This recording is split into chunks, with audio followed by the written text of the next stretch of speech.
the Chase Thomas Podcast, for people who have nothing but time to kill. All right, we're back here on the Chase Thomas Podcast, where a first-timer is here. It's very, very similar to where I went to high school, the Parkview Panthers back there in Lilburn, Georgia, where five-star Mike Matthews at Tennessee went, and a couple other Tennessee alums, and we got the orange and white checkerboard. But Powell Panthers, Parkview Panthers, we got the paw print. We had the paw print. There's a lot of overlap here, Coach Lowe. I like it. I don't even know where that is, but I'm a fan already. Region 7A, Gwinnett County, the biggest county in the state of Georgia. It's right there with football played down that way.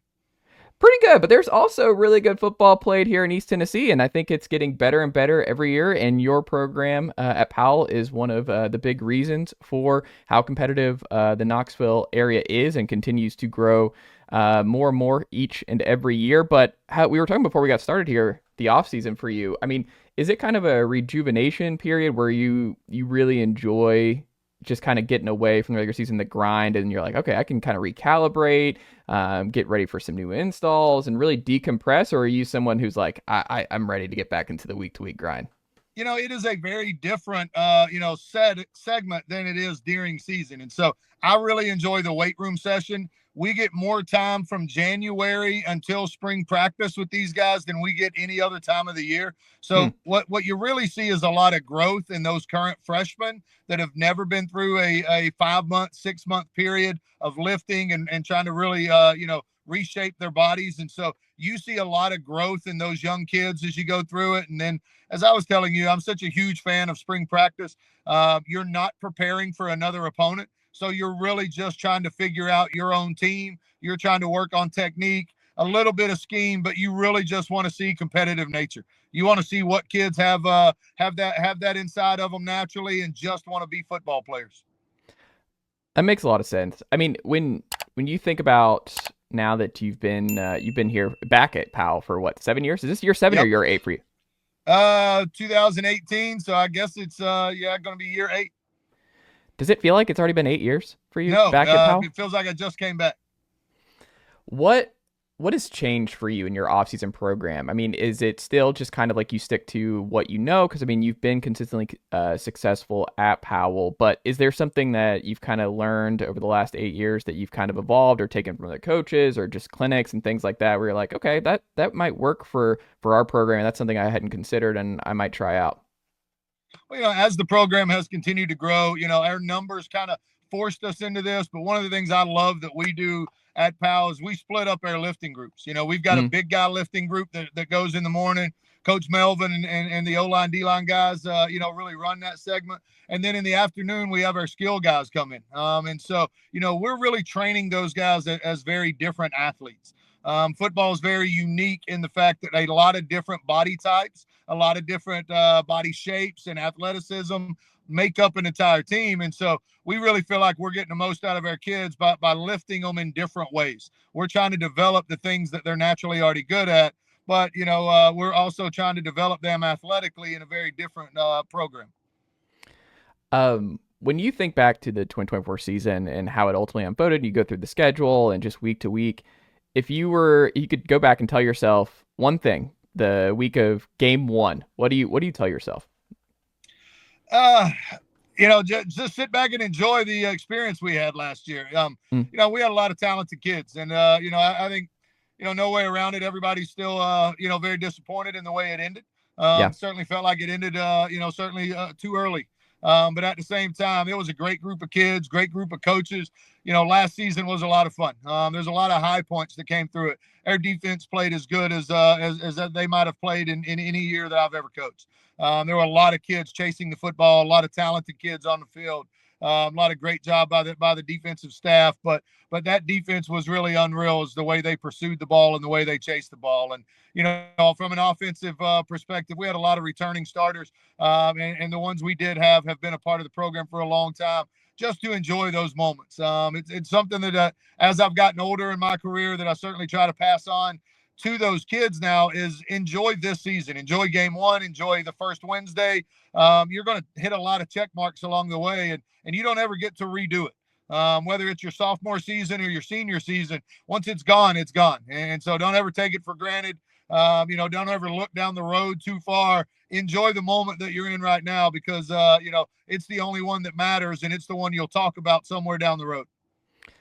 It was a dominant season. It was weird in some ways. I mean, you have the Anderson County opener who was really good last year, and you lose that game, but you then reel 7 wins in a row right after that, in a lot of blowout fashion. And I mean, you really did not let the Anderson County opener kind of change the way the trajectory of this season went. Did you have that inkling? What did you tell your team after that Anderson County loss to just, hey, it's all right, we're going to recalibrate, and we've got the whole season in front of us? And you went on a big time run. What flipped for you there? I think a lot of it's just, we know Anderson County is a great program. We know they had really talented kids. They're a good school. It's why we schedule them week 1 every year. Me and their coaching staff have known each other a long time. We know somebody's going to come out of that game, and it's going to propel them to feel good about themselves and move forward. And somebody's going to come out disappointed and have to regroup and grow from it. But we know we're 2 quality teams, 2 quality programs going against each other early in the season. And so if you're going to have some of those setbacks, you want them early on. And you certainly want them out of region opponents. And so, we know that going in. But yeah, we took it on the chin. They beat us up physically. It wasn't something we expected. And our kids had to regroup. We had opportunities. I thought our kids did a good job in the second half of fighting back and giving ourselves a chance to win there late. But we made some mistakes. And that's a lot of what early season football is, especially when you're dealing with high school kids, is identifying what those mistakes are, figuring out how to get them corrected so that as you get to that middle of the season, and certainly as you get to that later part of the season and playoffs, there are no redos come playoff time. So, you've got to learn some of those lessons early on, but more importantly, you've got to learn not to repeat those same lessons, as you move throughout the season. Do you think that's more advantageous for a veteran group like you had last year to play stiff competition early, or do you think and then conversely, do you think when you have a younger team or a lot of new starters that it might be better to kind of ease into those big time kind of matchups, and you don't want a big matchup against like an Anderson County right out of the gate to make that a learning experience? Like, do you kind of differentiate between who you're bringing back? For us, really not. Scheduling has been a problem over the last 5 or 6 years, which is a good problem to have. But at the same time, the new 8-team region certainly helped with that this off season. But at the same time, as long as Anderson County and us are willing to play, I think this is a game that both coaching staffs will probably keep on here as long as me and Davey are still in the same spot. And so until they run one of the 2 of us off, he's at his alma mater, I'm at mine. So at some point they'll run one of us off, but until then we'll probably continue to play. But I think it can go both ways. You want those veteran guys to really help and pull along those young guys. But at the same time, if you're going to shock a kid, if you're going to throw him out there, as a first-time starter in a big-time environment like playing at Anderson County or at Powell, 2 schools that are separated by 13 miles, have great fan bases, great communities, there's no better way to do that. You throw him out there, you see exactly how he responds. And now you as a coaching staff, but him as an individual player, he has a good idea of where he is right now, where his growth needs to come from, what you need to work on a day-to-day basis to get him ready for the next situation that comes up. So, there's going to be big games down the road, but there's going to be really big games come November football. And so you've got to get those experiences where you can. And starting the season off with a bang and a great opponent's always a great way to do that. When you think back to, the Sevier County game was an all-timer. Like, that's why people like that. That's why you go to the games if you're a fan. That's why you just buy in throughout the year. It's like for those kind of games, you just never know when they're going to pop up. And it obviously did not go the way you wanted it to go at the end. But it is one of those games that people in Knoxville, I think, will talk about years and years from now. We're like, remember that Powell Sevier County game? And like this offseason, from fans and just your experience, what has that game been like post game? Like, because it was just such a big one. Have you just a lot of people just asking you about it? Has it been something that you don't want to think about too much because you kind of want to flip the page to the next year? But also it was an all-time game. Like, it's one of the best games you'll see in high school football here in East Tennessee. It certainly was. As a fan of the sport, it is a great game to go back and watch. As the guy that was watching it crumble in front of his eyes and get stuck in quicksand and can't get out of it, there were a lot of miserable points. And most people have the same, hey, we thought the game was over. With 3 minutes to go, you're up by 14. it looks like you had done everything that needed to be done in order for the game to move forward and move on to the third round. And so, credit to those guys, credit to those young men who continue to play and continue to fight and continue to do things. There were a lot of big moments over that last 3 minutes. There were certainly some 50-50 balls that were thrown up and situations that came up, and their kids found ways to make all of those plays. And, it took all of those plays to beat us, and our kids weren't able to make those plays in those situations. And so for us as a coaching staff, for the kids that we do have returning, it hasn't been an off season where it's taken a lot to motivate us. I think everybody within our program has a sour taste in our mouth for how that game ended and what we possibly let slip away there, in the last 2 to 3 minutes. At the same time, our kids, they've got to learn to win those games. And it's what makes the games exciting. It's what playing really good football versus another great football team. Somebody's always going to leave the game disappointed. It's what makes you get so excited to play in that big time matchup on TV with so many people watching, with so much at stake. It's why you do this job. It's why every athlete wants to be in front of the big stadiums and the big crowds, is because you want to perform well on center stage. And so it's not always going to go your way. We've had lots of opportunities where maybe we were able to rise up and steal a win from somebody. But, when it goes the other route, all you can do is regroup. All you can do is get those kids. Don't get me wrong. They're reminded of that feeling that occurred, a lot of times during this off season and during weight room times when we're doing conditioning. That the ending to that game certainly gets brought up from time to time. And so, you're trying to do everything you can to motivate kids, but a lot of our kids have been self-motivated coming into this off season. I mean, it's just the all-time great bulletin board material where it's one of those things that makes winning a championship or getting past a Sevier County or a West or whoever a year later more sweet, right? Like, you need both. Like, Tennessee baseball needed to be upset by Notre Dame in the Supers in 2022 because you learn from it. Like, you faced adversity in 2023 where it's not easy to be the number one team in the country every year, and you were 5-10 to start off SEC play, and you had to fight your way to Omaha. And then you win a national title, and it just means so much more, I think, for the fan base, for the group, because you had those highs and lows, and you had that experience, because it's just not easy. Like, only one team wins when it's all said and done here, as you well know, Coach. And I think that's something that fans can forget, is like, there's only one team that wins. And when you think about last year, all three of your losses were close. Like, all three of them, whether it was West, Anderson County, or Sevier County, like, they're all close, and they're all against, the premier best programs in the state. So, it's such a fine line, right? Like, it's easy to get wrapped up in it, but it's like, man, there's like a possession here that, like, we're close. We were very, very close to having an undefeated season. Correct. And, it's a great compliment to be able to be in that conversation with so many of those great programs. But at the same time, I agree with you completely. There's a lot of really good programs in East Tennessee. You want to be in the conversation as one of those guys, but you want to be competing against one of those guys. Whether it's the second round or the third round, or with this new system they have set up, who knows, maybe it'll be a semifinal game. But you want to be in the conversation. You want to be one of those teams that has a bullseye on you. People think you've got a chance to win it year in and year out. And, that's all you're trying to do as a program. But now it is very special. We were lucky enough to win it there in 21, and everything had to go our way, and a lot of pieces had to line up. But that's made, once you've gotten there and you've got to taste what that feels like, and the celebration that occurs from the community, from the fans, from the fan base, for those young people to have those stories to tell. This will be the first class, this rising senior group, that wasn't a part of the team in 21. And so these guys were 8th graders, and they got to hear about it and see about it. Now that they've got that taste in their mouth, hey, we've got to make our own mark. We've got to be able to get one of those, for ourselves. And so, there's a lot of things can certainly play into it, but, there's so many good, talented teams in Knoxville and the greater Knoxville area that I think you're going to see a lot better, or a lot more of those marquee matchups where teams are playing each other to give themselves a chance to go play for a title. You mentioned the new playoff format coming in this year. Do you like the new seating structure? Are you a proponent of it?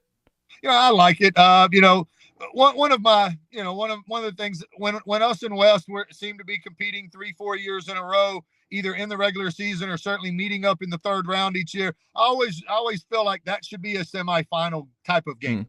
Whether it's West and Sevier County last year meeting up, that should be a semifinal type of game. The winner gets to go play whoever comes out of the West. And so, I like the way they're doing it. It is going to create some different matchups. It is certainly going to create, some things as you come across it. We're not used to second round games being against Middle Tennessee type opponents. So it's going to create some travel, but anytime you're playing some new people in the playoffs, I don't think that's a bad thing. And, I think you're going to get some new rivalries that'll be certainly created out of it.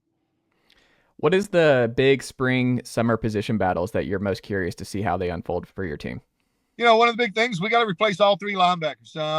We had three linebackers. Each of them started multiple years for us, the last 2, if not 3 years. And so, we've got some guys that are coming into that role that we feel good about, have kind of waited their time, but they've never been in there with the first string defense. And so now we want to see how those guys handle it, going against it. We got to replace running backs. Last year, we had 3 running backs that were major contributors, and all 3 of them were seniors. So much of it was on Connor Wheeler, but then Fabi Niwa and Abu Kiefer and even Jonte Dunn, they're all seniors that were part of that group. So again, we've got some talented young guys that are going to be in that mix, that are going to get thrown in there behind that one offensive line. And we've got to find out what those guys can handle. And, there's a couple of offensive linemen and certainly, a couple of defensive linemen that are going to be their first time in the huddle with the ones. And, you never know how a kid's going to respond. You like him. You think he's ready for it based on everything you've seen. But now all of a sudden, the guy he's going against on the other side is a one also. And so let's see how he responds, when it's good on good. And that's a lot of what spring practice is for us, is putting good on good and finding out who will compete. I love it. To wrap, a couple of non-football questions for you, Matt. Okay. It's spring break time here across the country. You get to decide in the family, like where we're going for your perfect spring break. Money is no object. Where is Matt Lowe going on spring break?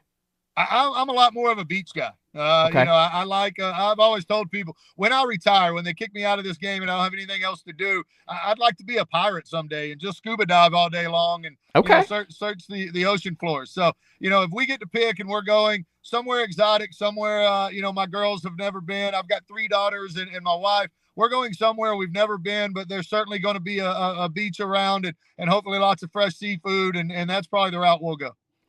So scuba, have you been around sharks? Are we talking how serious are you getting scuba wise? I've never actually done any of those things. It's just what I want to do. Okay. If I get to pick, I'm just going to retire somewhere and be on the beach all day long and go that route. Now, I know that's probably not going to happen, but if I get to play make-believe, that's certainly the route I'm going to go. Hey, never say never here, Coach Lowe. Right. Never say never. We could always win the lottery. Hey, who knows? Who knows? Matt Lowe, lottery winner. It could happen. Right. Final thing. Are you an off-season reader? Do you catch up on books, like any motivational, leadership, any fiction, anything like that? What are you kind of reading or going to learn and just grow as a coach and leader? I don't know that I'm a reader. I don't know that I've mastered that art of being able to consistently sit down and read through books. Sometimes my very overactive ADHD self, kind of kicks in.